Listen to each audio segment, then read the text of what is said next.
Snow fell thick and fast over the mountains, blanketing the road in silence. The old Maplewood Inn sat alone at the edge of the valley, its windows glowing faintly against the storm. Inside, Martha Green, the inn's aging housekeeper, moved quietly through the halls.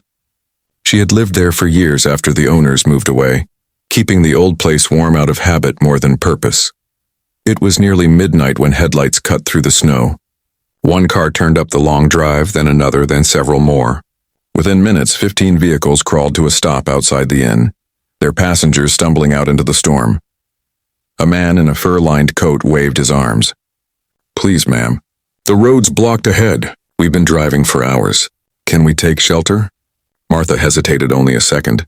"Of course," she said. "Come in before you freeze to death." The group piled into the lobby, shivering and brushing snow from their expensive coats. They looked entirely out of place among the old wooden floors and flickering lamps. Martha showed them to the lounge, lit a fire, and disappeared into the kitchen. Within an hour, she had pots of stew simmering and mugs of tea steaming on the counter. The guests gathered around the fire, their faces softening as the warmth returned to their fingers. As they talked, Martha learned who they were, a group of high-profile business people traveling to Aspen for a private investors' retreat.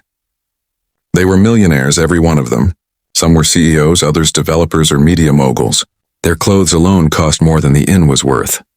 Yet that night, as the snowstorm howled outside, they were no different from anyone else, cold, stranded, and grateful for shelter. "You live here alone?" one woman asked as Martha handed her a bowl. "I do," Martha said. "My husband built this place. After he passed, I stayed. Someone had to look after it." The woman smiled faintly. "That's brave," Martha shrugged. "It's home." As the night went on, the group began to relax. They laughed, shared stories of business deals and bad flights, even helped Martha wash dishes when the power flickered and the lights went out.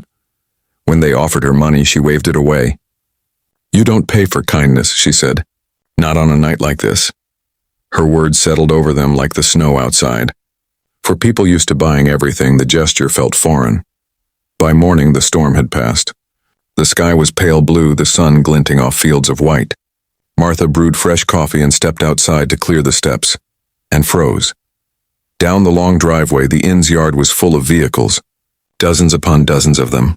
Sleek black cars, limousines, armored SUVs, over 100 lined up neatly in the snow. Drivers stood beside them in coats and gloves, talking into radios. Martha turned as the guests came downstairs, still half asleep. "What on earth is all that?" she asked. Jonathan Reed, one of the men, grinned sheepishly. "Our people. Assistants, security, PR teams. They must have been tracking us all night. When they realized our phones were dead, they sent everyone out to find us." The quiet of the mountain morning had turned into organized chaos. Dozens of staff rushed to open doors, carry luggage, and prepare convoys back to civilization. Before leaving, each of the millionaires stopped to thank Martha. One woman hugged her tightly. "You reminded us what real generosity looks like," she said. Another man pressed a business card into her hand. "If you ever need anything, you call me." Martha just smiled. "I'll be fine. Take care getting home." Within an hour, the driveway was empty again, save for deep tire tracks and silence. Martha stood by the door, the card still in her hand, and went back to cleaning up the breakfast dishes. It felt like a dream. A week later, a courier arrived with a large envelope. Inside was a letter written on thick cream paper. "Dear Mrs. Green, you welcomed us when you didn't have to. You reminded 15 people who measure everything in profit what true worth looks like. We've decided to restore Maplewood Inn in your honor. Enclosed is a small token of thanks. Attached was a check, $15 million. Martha sat down at the kitchen table, tears filling her eyes. Outside, snow was falling again, soft and quiet. She looked around the little inn her husband had built, the place that had once felt so empty. Now, it was full again, full of life, of purpose, and of something richer than money. She folded the letter, set it beside the check, and whispered to herself, smiling, "No charge for being human."